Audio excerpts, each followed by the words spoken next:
You spent about 20 minutes on questions 14 to 26, which are based on reading passage to below.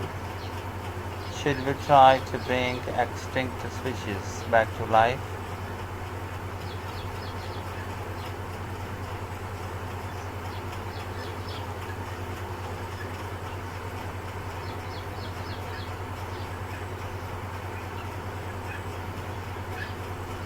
Section A or Paragraph A.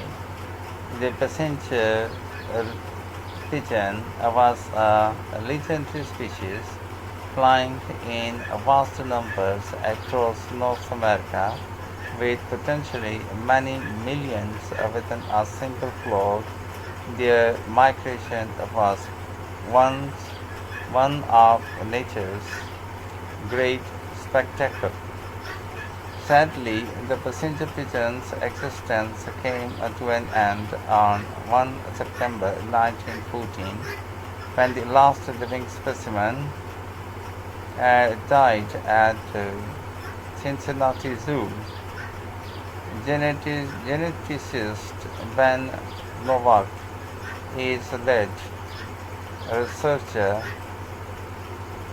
on an ambitious project which now aims to bring the bird back to life through a process known as de-extinction. The basic premise involves using cloning technology to turn the DNA of extinct species into a fertile embryo which is carried by the nearest relative is still in existence. In this case, the abundant band-tailed pigeon before being born as a living, breathing animal. Passenger pigeons are one of the pioneering species in this field, but they are far from the only ones on which this cutting-edge technology is being trialed. Paragraph B. In Australia, the thylacine, more commonly known as the Tasmanian tiger, is another extinct creature which genetic scientists are striving to bring back to life. There is no carnivore now in Tasmania that fills the niche which thylacine once occupied, explains Michael Archer of the University of New South Wales. He points out in the decades since the thylacine went extinct, there has been a spread in a dangerously uh, debilitating facial tumor syndrome which threatens the existence of the Tasmanian devils, the island's other notorious resident. Thylacines would have prevented this spread because they would have killed significant numbers of Tasmanian devils. If that contagious cancer had popped up previously, it would have burned out in whatever region it started. The return of Tasmanian thylacines to Tasmania could help to ensure that devils are never again subjected to risks of this kind. Paragraph C. If extinct species can be brought back to life, can humanity begin to correct the damage it has caused to the natural world over the past few millennia? The idea of de-extinction is that we can reverse this process, bringing species that no longer exist back to life, says Beth Shapiro of University of California, Santa Cruz and Genomics Institute. I don't think that we can do this. There is no way to bring back something that is 100% identical to a species that went extinct a long time ago. A more practical approach for long extinct species is to take the DNA of existing species as the template ready for the insertion of strands of extinct animals' DNA to create something new, a hybrid based on the living species but which looks and or acts like the animal which died out. Paragraph B. This complicated process and questions outcome and questionable outcome begs the question, what is the actual point of this technology? For us, the goal has always been replacing the extinct species with a suitable replacement, explains Novak.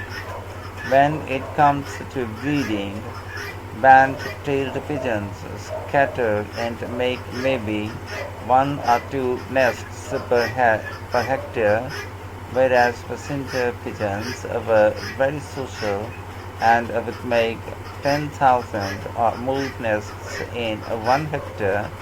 Since the disappearance of this key species, ecosystems in the eastern US have suffered as the lack of disturbance caused by thousands of passenger pigeons wrecking trees and branches means and there has been a minimal need for regrowth.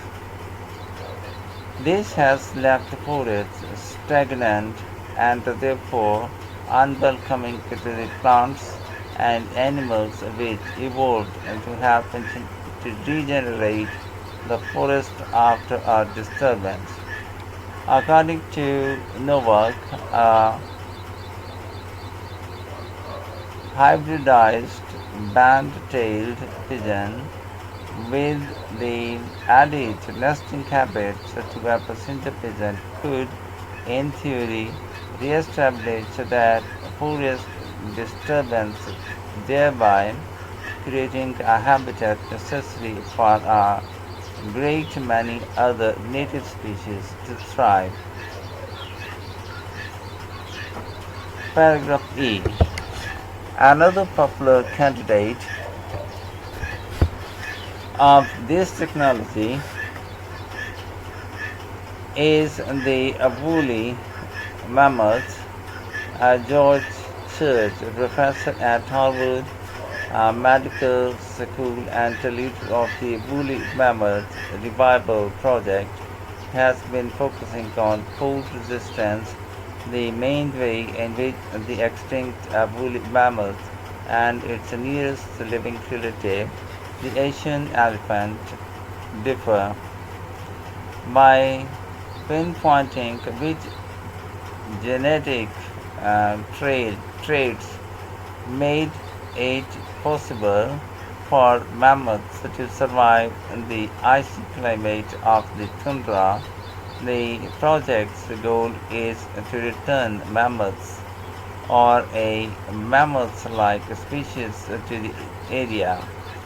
My highest priority would be preserving the endangered Asian elephant, says Church, expanding their range into the huge ecosystem of the tundra. Necessary adaptations would include smaller ears, thicker hair, and extra insulating fat, all the purpose of reducing heat loss in the tundra and all traits found in the now extinct woolly mammoth. This repopulation of the tundra and boreal forests of Eurasia and North America with large mammals could also be a useful factor in reducing carbon emissions. Elephants punch holes through snow and knock down trees, which encourages grass, grass growth. This grass growth would reduce temperatures and mitigate emissions from melting permafrost. Paragraph F. While the prospect of bringing extinct animals back to life might capture imaginations, it is, of course, far easier to try to save an extinct species which is merely threatened with extinction.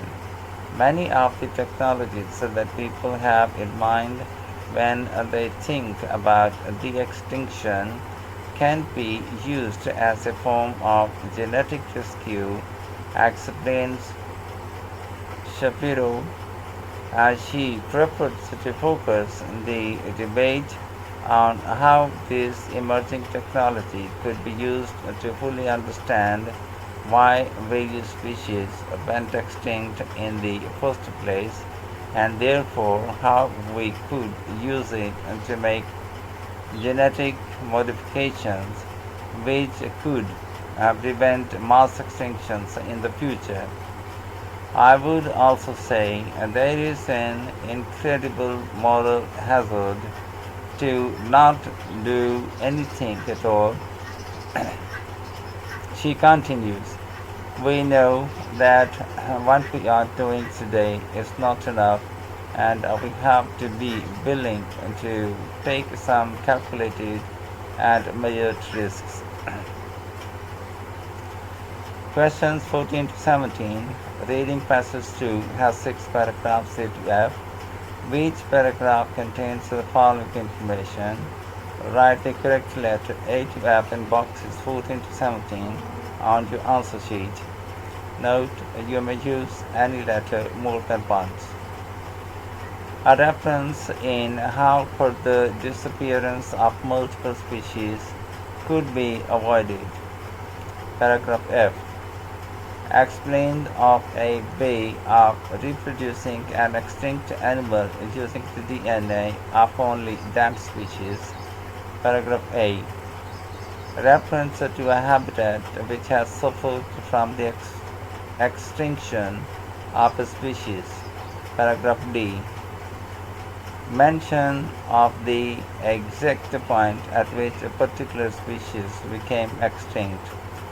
Paragraph A. Questions 18 to 22. Complete the summary below.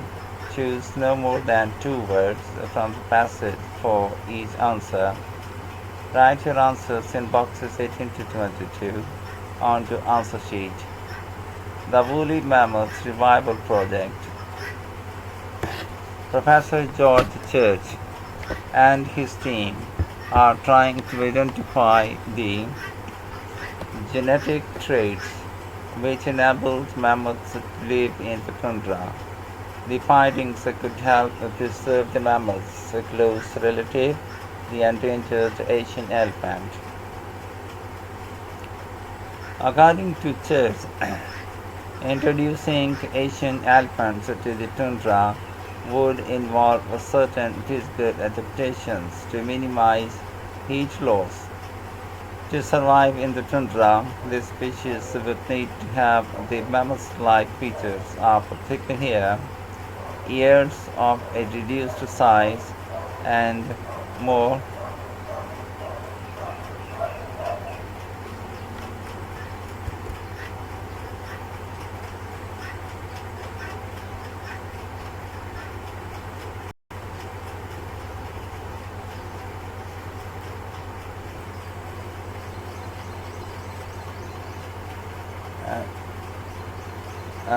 add size and more fat, repopulating the tundra with mammoths or Asian elephant mammoth hybrid would also have an impact on the environment. which could help to reduce temperatures and decrease carbon emissions. Questions 23 to 26. Look at the following statements, questions 23 to 26, and the list of people below. Match each statement with the correct person A, B, or C. Write the correct letter A, B, or C in boxes 23 to 26 on your answer sheet. Note, you may choose any letter more than once. Reintroducing an extinct species into its original habitat could improve the health of a particular species living there. Michael Archer, option B. It is important to concentrate on the causes of an animal's extinction. Beth Shapiro. C. A species brought back from extinction could have an important beneficial impact on the vegetation of its habitat. Option A. Our current efforts at preserving biodiversity are insufficient. Beth Shapiro. Option C.